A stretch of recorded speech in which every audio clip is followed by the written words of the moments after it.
보겠습니다. 고린도전서 15장 45절부터 49절까지 말씀입니다. 신약성경 284면에 있습니다. 고린도전서 15장 45절부터 49절까지 찾으셨으면 주신 말씀을 함께 읽겠습니다. 45절부터 49절. 기록된 바 첫사람 아담은 생명이 되었다 함과 같이 마지막 아담은 살려주는 영이 되었나니 그러나 먼저는 신령한 사람이 아니요 육의 사람이요 그 다음에 신령한 사람이니라. 첫사람은 땅에서 났으니 흙에 속한 자이거니와 둘째 사람은 하늘에서 나셨느니라. 무릇 흙에 속한 자들은 저 흙에 속한 자와 같고 무릇 하늘에 속한 자들은 저 하늘에 속한 이와 같으니 우리가 흙에 속한 자의 형상을 입은 것 같이 또한 하늘에 속한 이의 형상을 입으리라. 아멘. 부활절입니다. 예수님 부활하셨습니다. 옆에 계신 분들하고 한번 인사 한번 해보시죠. 예, 예수님 부활하셨습니다. 예수님 부활하셨습니다. 이 부활절은 뭐 우리가 다 알고 있는 것처럼 예수님께서 죽음에서 다시 사신 것을 기억하고, 기억이 굉장히 중요합니다. 기억하고 또 기념하는 그런 날입니다. 보통 이제 죽음을 이야기하면 이제 죽음은 선악과 사건으로 이제 우리에게 주어진 형벌이라고 이제 우리가 이제 보통 그렇게 이해하는 게 있습니다. 그렇지만 이제 그런 차원은 이제 죽음의 기원이라고 하는 측면에서 이제 생각할 수 있는 것이고, 이제 그것과 함께 우리가 잊어버리지 말아야 되는 것이 또 한 가지 있는데, 그것은 이 죽음이 사탄이 사용하는 가장 강력한 무기이기도 하다고 하는 사실입니다. 반대로 이게 사탄이 사용하는 가장 강력한 무기이기 때문에 반대로 우리한테는 인간이 직면하는 가장 무섭고 절망적인 사건이 또 죽음이기도 합니다. 오늘 본문에서 조금 더 뒤쪽에 있는 말씀 보고 싶은데 54절 한번 보시죠. 54절과 55절 같이 또 한번 읽습니다. 54절 시작. 이 썩을 것이 썩지 아니함을 입고 이 죽을 것이 죽지 아니함을 입을 때에는 사망을 삼키고 이기리라고 기록된 말씀이 이루어지리라. 사망아 너의 승리가 어디 있느냐? 사망아 내가 쏘는 곳이 어디 있느냐? 지금 이 말씀에 있는 것처럼 인류 역사에서 이 죽음이라고 하는 것 말이죠. 이 죽음은 한 번도 죽어본 적이 없는 실체입니다. 그렇죠. 다른 거 다 죽는데 죽음은 죽어본 적이 없습니다. 죽음은 항상 이기기만 하는 물건이란 말이죠. 이 존재, 죽음이라고 하는 존재 자체가. 그래서 반대로 또 생각하면 세상에 죽음을 이기는 것은 아무것도 없는 것입니다. 동물이든지 식물이든지 아니면 심지어는 돌멩이조차도 영원하지 않단 말이죠. 영원하지 않고 언젠가 사멸하는 때가 있습니다.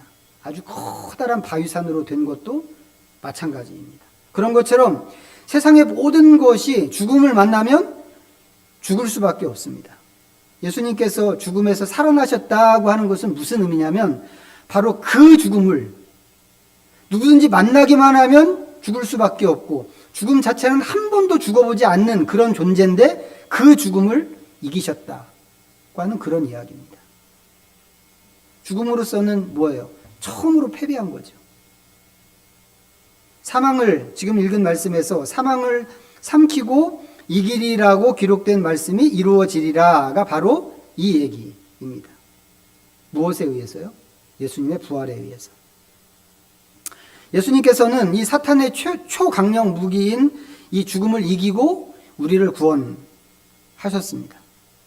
그래서 전에도 이제 말씀을 드렸지만 이 예수님의 부활이라고 하는 것은 우리 기독교가 서 있는 기반이고 근거이고 기초라고 할 수 있습니다. 이 부활에 이 기독교 신앙이 갖고 있는 수많은 이야기가 들어있고 또 하나님께서 우리에게 주시는 수많은 은혜가 들어있단 말이죠. 자, 이사야서 12장 한번 볼까요? 구약성경으로 가서 981면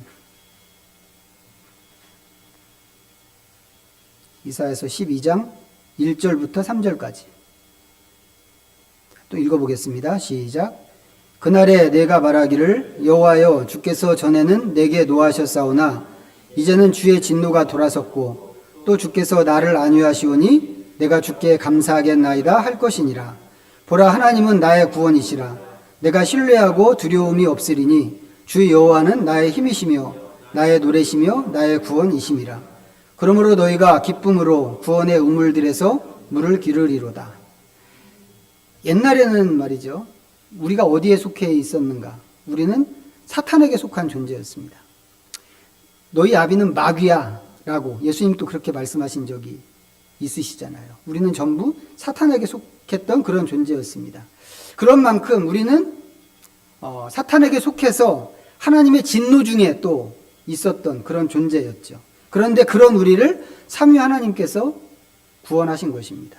하나님이 구원을 계획하시고 예수님이 그 구원 계획을 성취하시고 성령님이 그 성취하신 구원을 우리에게 적용하시는 그런 원리로 삼위 하나님이 우리를 구원하셨습니다. 그래서 지금 읽은 이사야서 말씀처럼 하나님은 나의 힘이시고 노래시고 구원이신 거죠. 자, 하나님께서는 그 구원, 하나님께서 우리에게 주신 그 구원이 어떤 것인가를 우리에게 맛보고 거기서 영적인 영향을 얻으라고 우리에게 구원의 우물을 주셨다고 그렇게 지금 읽은 말씀에 기록하고 있습니다. 그런데 이 우물이 하나가 아니죠. 하나가 아니고 구원의 우물들입니다. 이게 왜 그냥 우물이 아니고 우물들일까요? 왜 우물들일까? 그것은 하나님께서 우리를 구원하시는 것이 하나의 긴 과정이고 그 과정 하나하나가 우리에게 은혜를 주시는 것들이기 때문에 그런 것입니다. 그래서 우리는 그 과정을 절기라고 하는 이름으로 지금 따라가고 있는 거란 말이죠. 매년. 우리가 처음에 시작할 때 하나님 절기, 하나님 나라의 절기부터 시작했어요. 하나님 나라의 절기부터 해서 그 다음에 성육신의 절기, 또 십자가의 절기가 있었고 이제 오늘부터는 예수님 부활하신 것을 바라보면서 부활의 절기가 이제 시작되는 겁니다.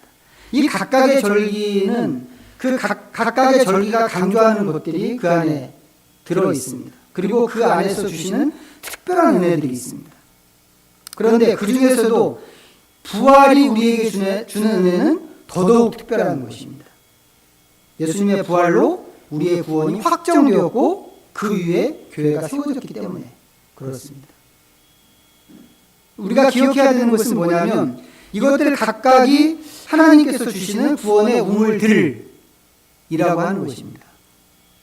그러면 이 사실 앞에서 우리는 무엇을 해야 할까? 하나님이 우리에게 구원의 우물들을 주셨다면 우리는 그 앞에서 무엇을 해야 할까? 당연히 그 우물물을 길어 올리는 거죠. 물을 길어 올려서 그 물을 마시는 것. 그게 우리가 할 일입니다. 왜요? 이게 우물이기 때문에 그렇습니다. 우물이기 때문에. 지금 읽은 이 이사야서의 요청이기도 한데 이런 식으로 우리가 하려면 하나님께서 주신 구원의 우물들에 가서 그 물을 길어 올려서 그 물을 마시려고 하면 먼저 그 앞에 먼저 있어야 되는 것이 한 가지 있는데 그것은 목마름입니다. 목마름. 우리가 수가성 여인 이야기를 할 때 여러 번 이 목마름에 대해서 이야기했는데 그것처럼 이 목마름은 하나님에 대한 목마름이어야 한다고 그랬죠. 기억하시나요? 기억하시죠? 자, 그렇게 우리는 이 각각의 절기에서 목마름을 가져야 하는데 그렇게 하는 이유는 우리가 목마름을 느끼는 것만큼 그 우물에서 물을 길어 마실 수 있기 때문에 그런 거란 말이죠. 목마르지 않으면 물을 길어 올릴 필요도 없는 거죠. 그런 생각을 아예 하지도 않습니다. 우리가 정수기에 가서 물을 따라 마시는 것도 마찬가지잖아요. 목이 마르다고 느껴야 가서 물을 따라 마시지 그렇지 않은 이상은 생각도 하지 않습니다. 이렇게 되면 어떻게 되겠어요? 이 목마름이 없으면 우물물을 길어 올려서 마셔야 되겠다고 하는 이런 생각이 없으면 어떻게 되겠어요? 우물이 방치되겠죠. 하나님 주신 구원의 우물이 방치. 문제는 뭘까요? 이 우물이라는 게 안 쓰고 방치하게 되면 그렇게 해서 시간이 흘러가게 되면 거기서 그 우물에서 더 이상은 맑은 물을 얻기가 어려워질 수 있다고 하는 겁니다. 왜요? 거기에 시간이 지나면서 잡초가 무성해질 것이고 먼지를 비롯해서 온갖 더러운 것들이 던져지고 결국에 가서는 이 우물이 메워지게 될 것이기 때문에 우리가 지금까지 자라오면서 또 살아오면서 가끔 뭐 시골 지역에 그렇게 메워져서 못 쓰는 우물들 본 적이 있잖아요. 그게 물이 안 나와서 그렇게 된 게 아닌 경우가 많단 말이죠. 사용하지 않으면 무엇이든지 그렇게 될 수 있는 것입니다. 구원의 우물도 마찬가지입니다. 우리가 잘 관리하고 거기서 계속해서 물을 길어먹지 않는다면 우리는 영적으로 둔감한 상태가 되어서 점점 더 거기서 얻을 것이 없어지게 되는 거죠. 그래서 이 구원의 우물에 대한 목마름으로 열심히 물을 길어야 하는데 그 중에서도 예수님의 부활과 관련된 이 우물에서는 더 간절함으로 그렇게 해야 하겠다고 하는 겁니다. 부활의 우물이 더 특별하기 때문에 그렇습니다. 그렇다면 하나님께서는 이 부활을 통해서 우리에게 무엇을 주실까? 자, 오늘 우리 처음에 읽었던 고린도전서 말씀으로 가서 보면 이 고린도전서 말씀에 바울이 여기에서 두 아담을 대조시키는 것을 볼 수 있습니다. 아담이라고 하는 말이 말이죠. 아담이라고 하는 말이 처음에 있었던 사람의 이름이기도 하지만 이게 일반 명사로 쓰면 사람이라는 뜻이기도 하거든요. 그래서 사실 성경을 보면 아담이라고 할 때 이게 사람을 얘기하는 건지 일반 사람을 이야기하는 건지 아니면 한 사람 아담을 이야기하는 건지 이게 참 종잡을 수 없는 그런 경우가 좀 있을 수 있습니다. 어쨌거나 아담은 일반 명사로 사람이라고 하는 뜻입니다. 첫사람 아담이 있고 두 번째 아담이 있는 겁니다. 첫사람 아담은 당연히 창세기에 나오는 그 아담입니다. 그리고 이 아담은 하나님께서 흙으로 만드신 아담이기 때문에 흙에 속한 사람이죠. 비해서 두 번째 아담은 하나님의 아들이지만 사람의 몸을 입고 인간이 되신 예수님입니다. 이 아담은 진정한 하나님의 형상입니다. 원래는 하늘에 속한 분이셨는데 사람의 몸을 입고 이 세상에 오셨습니다. 창세기 5장 한번 보겠습니다. 창세기 5장 3절 말씀. 5장 3절 같이 읽습니다. 시작. 아담은 130세에 자기의 모양 곧 자기의 형상과 같은 아들을 낳아 이름을 셋이라 하였고, 자, 이 말씀은 아담을 중심으로 하는 이야기이기 때문에 아담이 자기 형상을 입은 아들을 낳았다, 이렇게 진술하고 있습니다. 방향을 반대로 돌려서 셋 입장에서 이야기하면 뭐겠어요? 셋은 아버지 아담의 형상을 입고 태어난 사람인 거죠. 사람이 태어나는 것은 이런 식이란 말이죠. 아버지의 형상, 부모의 형상을 입어서 세상에 태어나는 것입니다. 그렇지만 이제 쭉 올라가서 보면 그 끄트머리에 이 아담, 최초의 조상인 아담이 있는 거죠. 모든 사람은 아담의 후손이기 때문에 아담의 형상을 입고 태어나는 존재입니다. 그 원리에 의해서 우리는 이 첫 번째 아담의 형상을 입고 태어난 사람이다 라고 하는 이야기를 고린도전서 15장에서 이야기하는 겁니다. 그런데 그 형상에 변화가 있을 거라는 것이죠. 우리는 원래 아담의 형상으로 지음받은 사람인데 아담의 형상을 입고 태어난 사람인데 이 형상에 변화가 있을 예정이다. 자, 고린도전서 본문으로 돌아가셔서 49절 다시 보겠습니다. 49절 다시 한번 읽어봅니다. 시작. 우리가 흙에 속한 자의 형상을 입은 것 같이 또한 하늘에 속한 이의 형상을 입으리라. 하늘에 속한 이의 형상은 두 번째 아담인 예수님의 형상이라고 그랬습니다. 우리가 첫 번째 아담의 형상으로 시작은 했지만 예수님의 형상을 입게 된다고 하는 이 말은 무슨 얘기겠어요? 우리가 본래 땅에 속하고 흙에 속한 사람이었지만 이제는 하늘에 속한 사람이 된다고 하는 것이고, 원래는 육에 속한 사람이었지만 이제는 신령한 사람이 된다고 하는 그런 이야기입니다. 바울이 얘기하는 건 뭔가요? 예수님의 부활이 우리를 그리로 이끈다고 하는 그런 이야기입니다. 이게 성경이 말하는 구원입니다.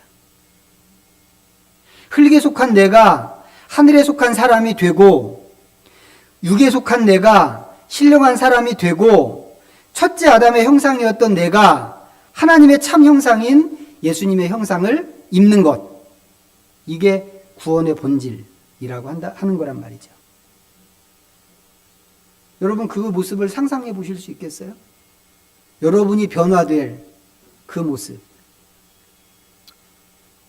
그거 생각하면 기분이 어떠세요? 어떤 기분이 드세요? 저는 사실 이것을 말로 표현할 수가 없습니다. 내가 하나님처럼 된단 말이죠.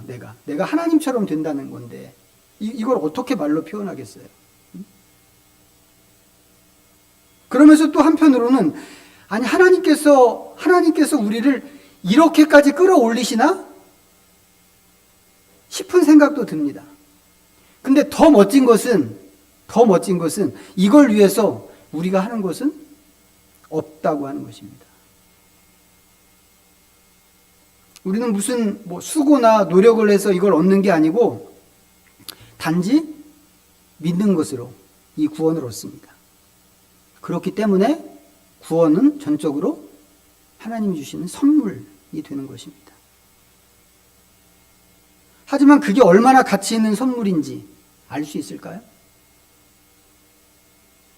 하나님이 주시는 그 구원이 얼마나 가치 있는 선물인지, 그 영광과 부요함이라고 하는 것이 어떤 것인지 알 수 있을까요, 우리가?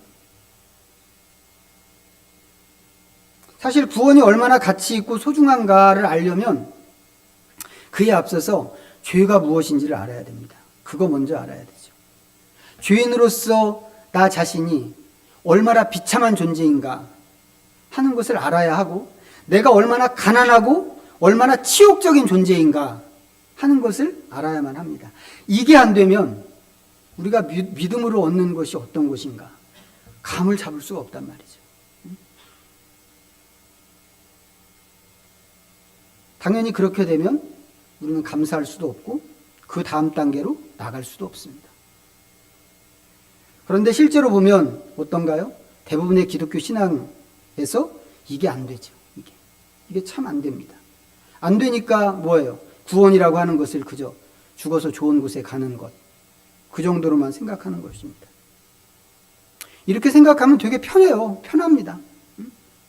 죽어서 천국 가는 것이 구원이다라고 생각하면 되게 편합니다. 하지만 정확하게 말하면 그것은 기독교가 아니란 말이죠. 기독교가 아니고 또 성경이 말하는 복음도 아닙니다. 그래서 성경이 요청하는 게 뭔가?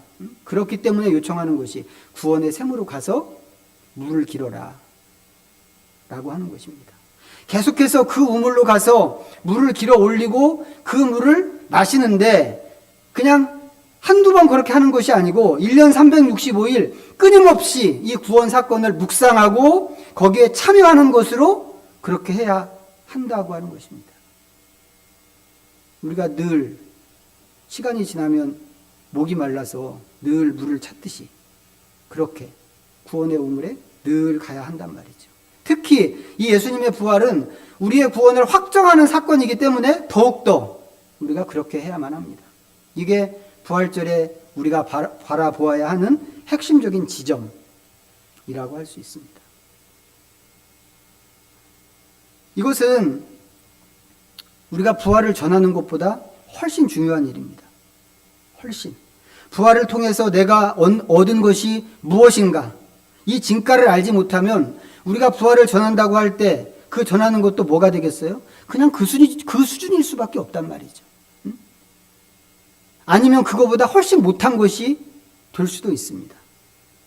그렇기 때문에 오늘 우리가 이제 이 예수님의 부활을 전하기 위해서 계란도 준비하고 화분도 준비하고 이렇게 했는데 그것도 되게 중요한 일이지만, 예수님의 말씀을 실천하는 중요한 일이지만 지금 말씀드렸던 이 일, 예수님의 부활로 인해서 내게 확정된 구원이 무엇이며 내가 믿음으로 얻게 된 하나님의 그 선물이 무엇인가 하는 것을 아는 것, 이거 아는 것이 훨씬 더 중요하다고 하는 사실을 놓치면 안 되고, 이 계란 나눠주는 것은 오늘 하루 하는 일이지만 이 부활의 우물에서 물을 길어 마시는 것은 매일 평생 동안 해야 하는 일이라고 하는 것을 꼭 기억하시기를 부탁드리겠습니다.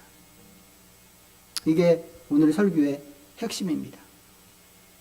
그런데 여기서 우리가 또 한 가지 다시 한번 짚고 가야 하는 것이 있습니다. 이미 여러 번 말씀을 드렸지만 또 한 번 짚고 가야 하는 것.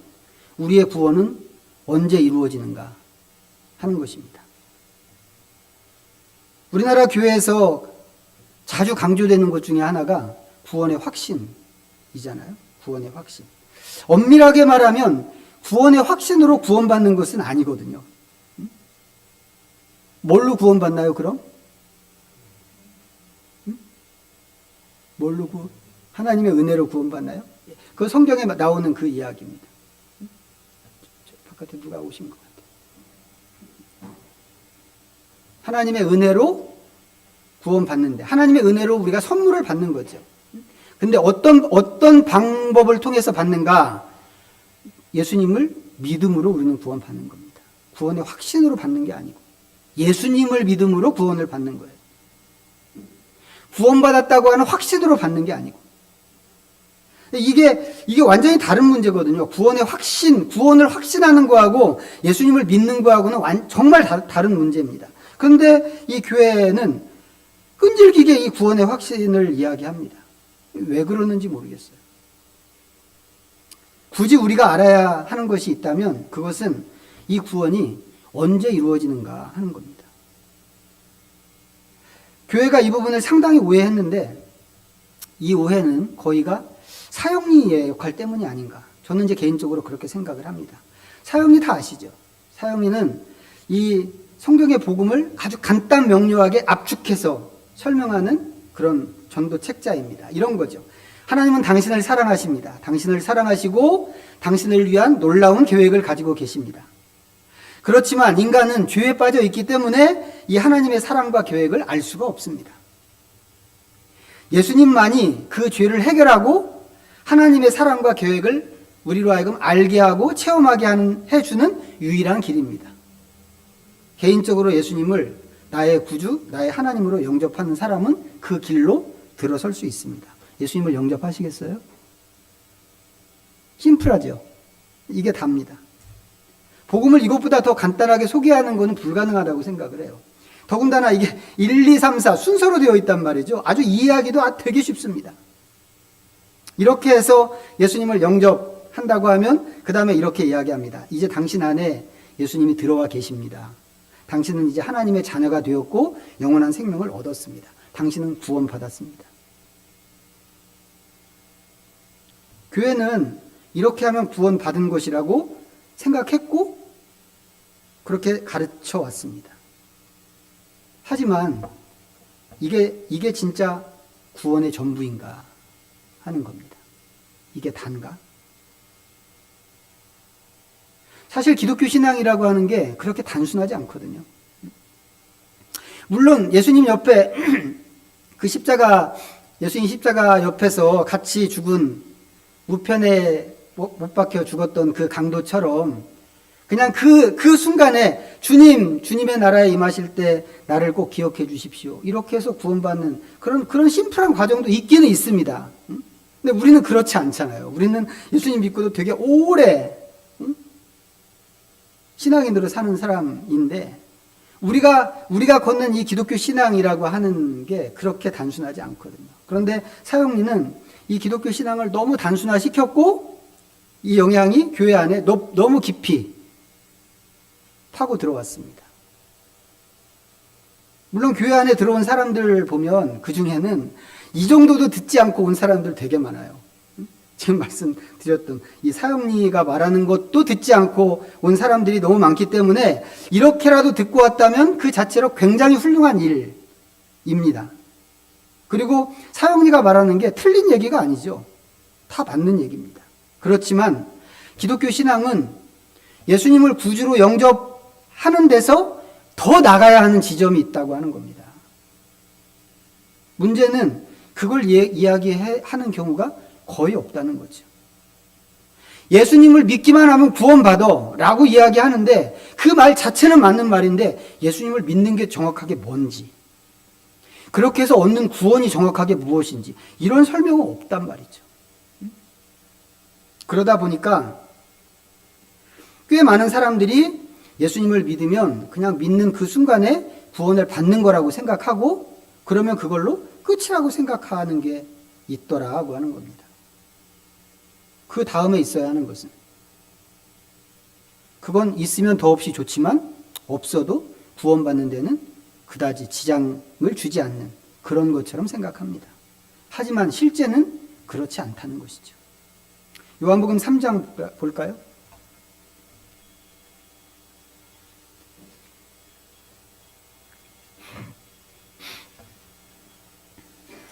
신약성경 145면입니다. 요한복음 3장 3절 말씀. 같이 또 읽어보겠습니다. 시작. 예수께서 대답하여 이르시되 진실로 진실로 내게 이르노니 사람이 거듭나지 아니하면 하나님의 나라를 볼 수 없느니라. 자, 여기서 예수님께서는 우리가 믿고 구원 얻는 것을 거듭나는 것이라고 다시 태어나는 것이라고 이렇게 말씀을 하고 계십니다. 이게 이제 우리 신앙의 핵심이라고 할 만큼 굉장히 중요한 얘기란 말이죠. 근데 거듭난다고 하는 것은 뭐예요? 거듭나는 것은 가던 방향을 완전히 바꿔서 회심하는 거란 말이죠. 근본적으로 방향을 바꾸는 거. 이 회심을 뜻하는 그런 말입니다. 이건 우리만 쓰는 얘기가 아니에요. 거듭난다는 말은. 교회 안 다니는 사람들, 일반인들도 얼마든지 이런 뜻으로 사용하는 말이 거듭난다입니다. 이 그림이 우리에게 알려주는 것이 있는데 그게 무엇인가 하면 구원에는 두 가지 특성이 있다고 하는 것입니다. 거듭난다고 하는 말이 그렇단 말이에요. 두 가지 특성이 있는데 하나는 구원의 즉각성이고 또 하나는 구원의 점진성입니다. 흔히들 말하는 게 구원은 예수님을 믿는 그 순간에 즉시 이루어진다고 흔히들 말합니다. 이게 구원의 즉각성이란 말이죠. 마치 이것은 뭐하고 같으냐면 아기가 태어나는 것과 같습니다. 아기가 태어날 때 그냥 쑥 시간 되면 쑥 태어나는 거잖아요. 그렇지만 구원은 그렇게 아기가 태어나는 것 같은 그런 모양도 있지만 구원은 점점 이루어가는 것도 있다고 하는 겁니다. 이게 이제 구원의 점진성이라고 하는 건데 이것은 태어난 아기가 자라가는 과정이 있는 것 같은 겁니다. 금방 태어난 아기도 그 태어난 자체, 그 핏덩어리 같은 그 아기 자체로 완전한 사람입니다. 그렇죠? 우리가 그거 다 인정합니다. 이제 그런 것처럼 예수 믿고 즉시 얻는 구원도 완전한 구원입니다. 하지만 아기가 자라나지 않는다면, 태어난 아기가 자라지 않는다면, 태어나지 않는 것만 못하는 거죠. 물론 태어나기만 하고 자라지 않는 아기도 여전히 사람입니다. 저건 사람 아니니까 어떻게 갖다 버려. 이렇게 할 수 없단 말이죠. 자라지 않아도 여전히 사람입니다. 하지만 사람으로서 감당해야 하는 역할을 수행하기에는 실력이 없죠. 그 아기는. 실력이 없을 뿐만 아니라 장성한 사람이 가지는 그 어떤 기쁨이나 아니면 만족이나 풍성함 같은 것은 전혀 경험할 수가 없습니다. 그런 것처럼 자라지 않는 구원도 구원이라고 할 수는 있겠지만 구원이 주는 기쁨이나 풍성함 같은 것을 알 수는 없다고 하는 겁니다. 고린도전서 15장에서 바울이 말하는 하나님의 형상을 입는 것이 바로 이런 거라는 얘기입니다. 하나님의 형상을 입는 것은 누가 입는 건가요? 우리의 속사람이 입는 겁니다. 겉모습이 입는 게 아니고 우리의 속사람이 입는 거예요. 믿음으로 태어나는 것도 우리의 속사람이 그렇게 태어나는 것입니다. 그렇잖아요. 우리가 그냥 세상을 살다가 어느 날 갑자기 나 이제 예수님 믿어야 되겠어 라고 생각하고 예수님 믿었을 때 달라진 게 뭐 있나요? 그냥 똑같이 예전과 똑같이 하루 세끼 밥 먹고 똑같은 집에서 똑같은 식구들하고 부대끼며 살고 다니기 힘들었던 그 직장 똑같이 나가고 달라진 거 하나도 없단 말이죠. 근데 다시 태어난 거라고 그러는 거 그럼 뭘까? 우리의 속사람이 다시 태어나는 거란 말이죠. 그러면 그렇게 태어나서 예수님의 장성한 분량까지 자라가야 하는데 그것은 누가 자라는가? 역시 그렇게 자라는 것도 속사람이 그렇게 자라가는 것이다. 이 얘기죠. 겉사람은 낡아지지만 속사람은 날로 새롭도다 라고 말했던 사도 바울은 이 일을 가장 잘 해낸 대표적인 인물입니다. 그렇지만 어때요? 바울은 그렇게 이 일을 잘 해냈는데 바울에서부터 시간이 우리 시대 쪽으로 쭉 오면 올수록 속사람에 대한 관심이 없어졌죠. 사라졌습니다. 그러다 보니까 우리의 속사람은 날로 새롭고 바울이 말한 것처럼 날로 새롭고 활기차기보다는 노화되는 게 있죠. 사탄은 여전히 똑같이 활동을 합니다. 예나 지금이나 예수님 시대나 중세 시대나 지금이나 여전히 똑같이 우리를 하나님의 길을 가지 못하게 걷지 못하게 방해하고 시험하고 하는데 그런 도전에 저항할 힘도 없고 또 사탄의 시험을 보는 분별력도 없어지고 반응하는 순발력도 없습니다. 왜요? 속사람에 대한 관심이 그만큼 없으니까. 호세아서 7장에 있는 말씀 잠깐 볼까요? 구약성경 1262면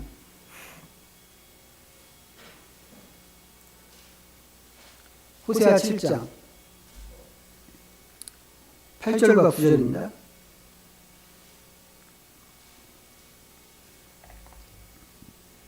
다 같이 또 읽겠습니다. 7장 8절 9절 시작. 여러 민족 가운데 혼합되니 그는 곧 뒤집지 않은 전병이로다. 이방인들이 그의 힘을 삼켰으나 알지 못하고 백발이 무성할지라도 알지 못하는도다. 호세아는 BC 8세기에 북쪽 이스라엘에서 활동했던 선지자입니다. 그 당시에 이제 거기는 그 북쪽 이스라엘은 여로보암 2세라고 하는 사람이 통치하던 시대였는데 북쪽 이스라엘 역사에서 가장 잘 나가던 시대가 바로 이때였습니다. 그런데 이방 종교와 이방 문화에 깊이 잠식되어 있던 그런 시대이기도 했습니다. 지금 읽은 구절이 말하는 것은 뭐냐면 이방 정신에 의해서 마치 먹힌 거나 다름이 없었는데 전혀 그것을 깨닫지 못했다. 누가요? 이스라엘 백성들이. 이 얘기입니다. 왜 그랬을까요? 경제적으로 군사적으로는 너무 잘 나가서 젊은 청년 같았는데 영적으로는 노쇠한 노인처럼 되어서 힘도 없고 순발력도 없고 분별력도 없는 그런 상태가 되었던 것입니다. 에브라임이 여러 민족 가운데 혼합되니 그는 곧 뒤집지 않은 전병이로다. 상상해 보세요. 이렇게 되면 어떻게 될까요? 부침개를 붙이는데 뒤집지 않으면 어떻게 되겠어요? 다 타버리지. 그럼 못 쓰죠. 먹을 수 없습니다. 그런 건 버려야 됩니다. 실제로 북쪽 이스라엘은 호세아 시대 이후에 얼마 안 돼서 한 40년 정도 얼마 안 돼서 이렇게 됐습니다. 이래들만 이랬을까요? 기독교 역사에서도 마찬가지. 이런 일 너무 많았습니다. 한때 잘 나가던 이집트, 지금은 이슬람 나라가 됐다고 우리가 알고 있는 그 이집트를 중심으로 했던 그 북아프리카 지역, 이집트의 큰 도시가 알렉산드리아거든요. 뭐 카이로가 수도이긴 하지만 지금도 알렉산드리아가 굉장히 큰 도시, 지중해에 있는 큰 도시인데 굉장히 오래된 도시였습니다. 초대교회 때는 이 이집트가 이 알렉산드리아를 중심으로 기독교가 가장 활발하게 움직였던 그런 지역이었습니다. 영적으로든지 학문적으로든지. 그런데 지금은요, 완전히 찌그러져서 곱틱 교회라고 하는 그런 이름으로 그냥 명맥만 유지하고 있습니다. 그 교회 역사가 2000년 됐어요. 2000년. 이슬람 국가지만 그 사람들 처음에 태어날 때부터 그리스도인으로 태어나는 겁니다. 2000년 된 교회 교인들인 거죠. 근데 힘이 없습니다. 개신교는 어떤가요? 개신교는? 이제 500년 된 개신교는? 개신교는 유럽 지역이었잖아요. 유럽에서 이제 종교개혁이 시작이 됐잖아요. 종교개혁을 시작한 지역인데 지금은 기독교 정신은 다 사라져 버렸죠. 세속 정신이 주인 노릇을 하고 있습니다. 프랑스 같은 데 가서 보면 거기는 청교도들 있었던 동네란 말이죠. 칼빈 뭐 이런 사람들 다 프랑스, 스위스 그쪽 지역에서 활동하던 사람들인데 그 종교 개혁이 그렇게 활발했던 지역인데 프랑스는 지금 가서 보면 아주 음산하기 짝이 없단 말이죠. 교회는 고만고만하고 그 대신 이슬람이 가장 활발한 그런 종교가 됐습니다. 우리나라 교회는 어떻습니까?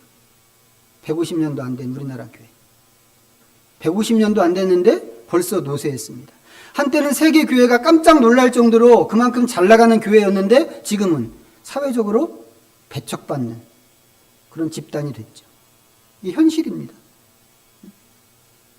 심지어는 교회 안에는 복음이 없어 이런 말을 공공연하게 하는 사람들이 점점 많아지고 있습니다.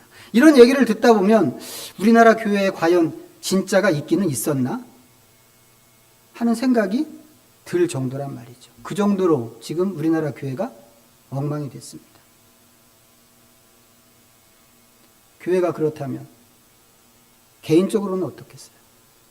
여러분 스스로 한번 생각해 보세요. 여러분의 속사람은 날마다 새로워지고 있나요? 아니면 점점 기운을 버려가고 있나요? 여러분의 속사람은 젊은 청년인가요? 아니면 노인인가요? 우리 육체도 뭐 이렇게 기부스 같은 거 해보신 분들은 아시겠지만 이 육체도 가만히 있으면 조금만 가만히 있으면 근력이 싹 빠져나가 버립니다. 계속 기부스한 상태에서도 계속 운동을 해줘야지 그렇지 않으면 이 관절이 굳고 근력이 빠져나가서 서 있는 것조차도 안 되게 된단 말이죠. 아무것도 못합니다. 영적인 근력도 마찬가지란 말이죠. 가만히 있으면 영적인 짐을 아무것도 질 수 없습니다. 짐을 질 수 없을 뿐만 아니라 사탄의 시험에 대항할 수도 없고 무엇이 사탄의 시험인지 분별도 할 수 없습니다. 우리가 구원의 우물에 끊임없이 나가야 하는 이유가 바로 이거죠. 특히 이 부활의 우물은 우리한테 주는 의미와 비전이 너무 큽니다. 그렇기 때문에 이 예수님의 부활의 은혜로 이미 우리가 구원을 받았고 이 구원이 확정되었지만 이미 얻은 구원에 매몰되어 있을 것이 아니라 이 구원이 우리를 어디로 인도하는지 마음에 잘 새겨서 그 방향과 목표로 다름질해야만 한다고 하는 말씀입니다. 그렇게 할 때 하나님께서 주시는 구원의 완성된 모습에 우리는 더 가까워지고 또 하늘에 속한 형상으로 얻은 그 영광과 축복이 얼마나 좋은 것인가를 알게 되고 아는 만큼 그것을 더 사모하게 될 것입니다. 오늘 예수님께서 부활하신 날의 의미가 우리의 그런 모습을 더 분발시키기를 축복합니다. 기도하겠습니다. 우리 주신 말씀 잠시 생각하면서 하나님 앞에 묵상으로 나갑니다.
죽음을 이기시고 참 승리를 얻으신 주님을 찬양합니다. 죄와 죽음에 잡혀서 일평생 종으로 살던 저희를 주님의 승리로 구출하신 은혜가 참으로 큽니다. 주님의 부활로 우리는 하늘에 속한 자, 주님의 형상을 입은 자들이 되었습니다. 상상이 안 되는 이 영광과 부요함을 놓치지 않기 바라오니 하나님께서 마련하신 구원의 우물에서 물깃기를 쉬지 않게 하시옵소서. 더 이상 우리의 영적인 근력이 노쇠하지 않게 하시고 오히려 바울의 고백처럼 육체는 낡아질지라도 우리의 속사람은 날로 새로워져서 강성한 청년의 기상을 갖게 하시옵소서. 예수님의 이름으로 기도하옵나이다. 아멘. 모두 자리에서 일어나셔서 찬송가 634장을 찬양하시면서